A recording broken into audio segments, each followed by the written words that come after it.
Hello दोस्तों, welcome back to our channel study blog with Shivendra. आज फिर एक नए लीगल जॉब नोटिफिकेशन के साथ आपके सामने हाजिर हैं। तो चैनल को सब्सक्राइब कर लीजिए ताकि इस तरह की वीडियोस आपसे ना छूटे, क्योंकि हम अपने चैनल के माध्यम से डेली बेसिस पर आपके लिए लीगल जॉब का नोटिफिकेशन लेकर आते हैं। ऐसी वैकेंसीज़ के लिए लेकर आते हैं जहां पर लॉ वालों के लिए गुड अपॉर्चुनिटी होती है। कुछ ऐसी भी वैकेंसीज़ होती हैं जिनको लॉ वाले अप्लाई कर सकते हैं। ठीक है, तो यहाँ पर आज की जो हमारी नोटिफिकेशन है वो आपका shipping corporation of India limited के द्वारा निकली गई वैकेंसीज़ हैं। आइए देखते हैं। आपका ऑनलाइन रजिस्ट्रेशन आपका 6 सितंबर से शुरू हो चुके हैं और 27 सितंबर तक आपके फिल किए जाएंगे। वैकेंसी वेरियस डिपार्टमेंट के अंदर है, याद रखिएगा।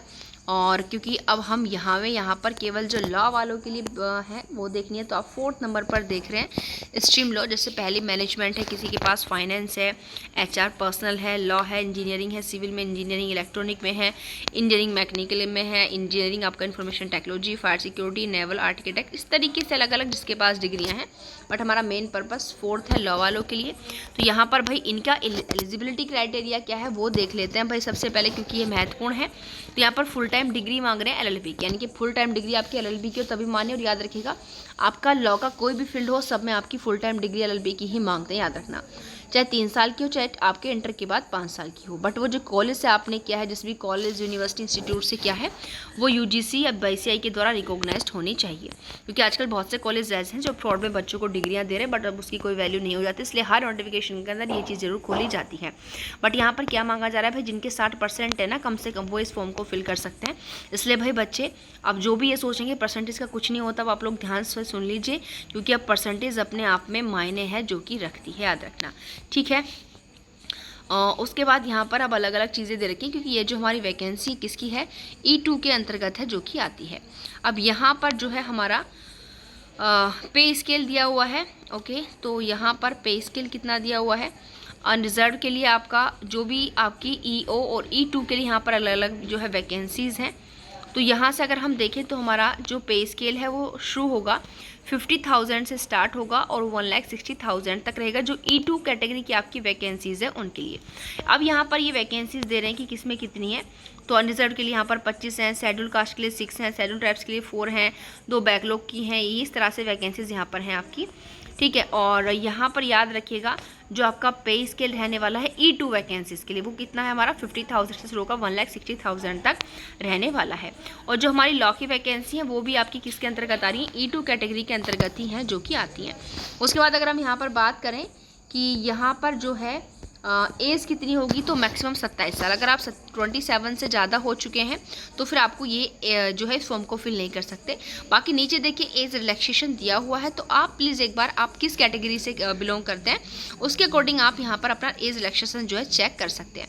जैसे हम थोड़ा सा बता देते हैं यहाँ पर कि अगर आप जो है SC या ST से हैं तो 3-5 साल का मिलेगा, और अगर OBC नॉन क्रीमी लेयर से हैं तो 3 साल का मिलेगा। PWBD से हैं तो आपको 10 साल का मिलेगा। PWBD OBC NCL से हैं तो आपको 13 का मिलेगा, और अगर PWBD SC ST कैंडिडेट से तो 15 साल का मिलेगा। इस तरीके से उन्होंने यहाँ पर एज रिलैक्सेशन जो है दिया हुआ है। उसके बाद इमोल्यूमेंट्स जो हम ऊपर भी आपको बता चुके हैं, आपका 50,000 से शुरू होगा और 1,60,000 तक आपका रहने वाला है E2 के लिए। ठीक है, और उसके बाद अगर हम यहाँ पर बात करें एप्लीकेशन फ़ीस कितनी देनी होगी, तो यहाँ पर अगर आप अनरिजर्व हैं, OBC नॉन क्रीमी लेयर हैं, EWS है, तो आपको 500 रुपये देने होंगे, बट रिफंड नहीं होते। वो तो हर किसी में ऑप्शन रहता है। आपने जितने भी फॉर्म देखे होंगे सब में देखा होगा भाई एप्लीकेशन फॉर्म आपका रिफंड नहीं होगा। कब, यदि मानो आपका फॉर्म रिजेक्ट हो गया, कोई भी दिक्कत अगर रही तो बिल्कुल रिफंड नहीं होगा। SST PWBD के लिए फीस आपकी बिल्कुल 100 रुपये, याद रखना। ठीक है, उसके बाद ये सारी अलग अलग चीज़ें जो हैं यहाँ पर दी हुई हैं। और अब यहाँ पर हम देख लेते हैं सिलेक्शन प्रोसीजर क्या है। स्टेज फर्स्ट E2 का हम यहाँ पर देखते हैं, क्योंकि हमारी वैकेंसी जो है E2 की कैटेगरी के अंतर्गत आ रही है। तो यहाँ पर सब्जेक्ट जो है हमारे रहने वाले हैं कोर डोमेन प्रोफेशनल नॉलेज, यानी कि आप मेनली ऊपर अलग अलग डिपार्टमेंट की वैकेंसीज थी, तो बट आप मेनली कौन से प्रोफेशन आपका है, आपसे सबसे पहले उसी प्रोफेशन से क्वेश्चन आएंगे। अगर आप इंजीनियरिंग है, सिविल है, आपकी इलेक्ट्रॉनिक है, मैकेनिकल है, आपकी जो से भी हैं, या आप किसी भी फील्ड से हैं, लॉ से हैं, तो आपको सेपरेट उसी के क्वेश्चन दिए जाएंगे। फिर उसके बाद आपका क्वांटिटेटिव एप्टीट्यूड, आपकी लॉजिक एंड रीजनिंग, आपका general awareness, current affairs and English language और रीडिंग कॉम्प्रीहेंशन, कंप्यूटर नॉलेज और साइकोमेट्रिक टेस्ट। यहाँ पर ये सारी चीज़ें जो आपका पर्सनल नॉलेज वाला टेस्ट है वो 50 का होगा, बाकी सारे 10 के हैं। फिर आपका जो होगा ये साइकोमेट्रिक टेस्ट ये आपका 20 का होगा। इस तरीके से आपके 120 टोटल क्वेश्चन आने हैं। बट यहाँ पर याद रखिए कि कितने होंगे, 100 नंबर का होगा। क्यों? क्योंकि ये जो आपका सी वाला पोर्शन है 20 नंबर का, इसका कोई आपका नंबर यहाँ पर ऐड नहीं किया जा रहा है। ठीक है, तो यहाँ पर आपके 120 क्वेश्चन हैं और 100 नंबर का है।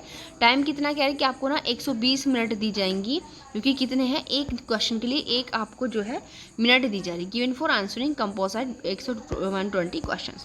ठीक है, तो भाई इस तरीके से आपका यहाँ पर हो चुका है। ये EO का दिया हुआ है।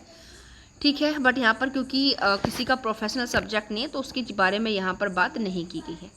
ओके, तो जो भी देखिए मुझे लग रहा है कि जो भी महत्वपूर्ण था वो मैं बता चुकी हूँ। ये अप्लाई करने का तरीका है, तो आप एक बार यहाँ से चेक कर लेना कि भाई आपको फॉर्म किस तरीके से जो है यहाँ पर अप्लाई करना है। तो जो भी देखिए मेरे हिसाब से जो भी इम्पोर्टेंट इंस्ट्रक्शंस था वो आपको सारी मैंने बता दी हैं। ठीक है, बट फिर भी ये जो आपको फॉर्म है ये आपको हमारे जो टेलीग्राम ग्रुप है पब्लिक वाला स्टडी ब्लॉग विद शिवेंद्र, उस पर मिल जाएगा। और अगर आपको इसमें से कुछ और चीज़ें यहाँ पर सर्च करनी होगी तो आप पूरा रीड आउट यहाँ से इसको कर सकते हैं। तो भी यदि आप चाहते हैं कि भाई हमें तो ऐसी ही लीगल जॉब का नोटिफिकेशन अगर मिलता रहे तो हमारे लिए एक अच्छी अपॉर्चुनिटी रहेगी, क्योंकि जो मेन वैकेंसीज जिनकी हम तैयारी करते हैं वो आती हैं तो एक साथ आती हैं, आती नहीं तो आती नहीं है। एक साथ आने का मतलब कि फिर माइंड थोड़ा होच पोच हो जाता है। ऐसे नहीं, थोड़ी धीरे धीरे आती है तो बच्चा जो अपनी कॉन्टिन्यूटी के साथ लगा रहे, क्योंकि थोड़ा बहुत सिलेबस और हर चीज़ का डिफरेंट होता है, जिससे बच्चा कुछ चीज़ों को ऑब्जर्व नहीं कर पाता है। क्योंकि आपने मोस्टली देखा होगा यूपी का APO समथिंग 2-3 महीने के आगे पीछे ही वहाँ पर आ जाते हैं, प्री मेंस जैसा इनका सिस्टम बैठता है। तो थोड़ी सी वहाँ पर दिक्कत बच्चों को हो जाती है, और कुछ को बहुत ज़्यादा होती जिनको कि टाइम मैनेजमेंट नहीं हो पाता है पारिवारिक रिस्पॉन्सिबिलिटीज़ के चलते। तो भाई आप इस तरह की वैकेंसीज़ को लगातार देखते रहें, क्योंकि सैलरी पैकेज इनमें बहुत अच्छा है। एक बार फिर कहना चाहूँगी कि हम अपने चैनल के माध्यम से इसी तरह की स्टेट लेवल, सेंट्रल लेवल की कॉन्टैक्ट बेस पर या फिर परमानेंट जॉब का नोटिफिकेशन लेकर आते हैं। तो भाई आप चैनल को सब्सक्राइब कर लीजिए, अपने फ्रेंड्स को भी शेयर कीजिए, क्योंकि यहाँ पर लॉ के अलावा अलग अलग डिपार्टमेंट के अंदर भी इनमें वैकेंसीज आते हैं, जिससे आपके फ्रेंड्स को भी फायदा होने वाला है जो कि आपके अदर स्ट्रीम से ग्रेजुएशन। तो आज के लिए इतना ही, मिलते हैं नेक्स्ट वीडियो में। Thank you.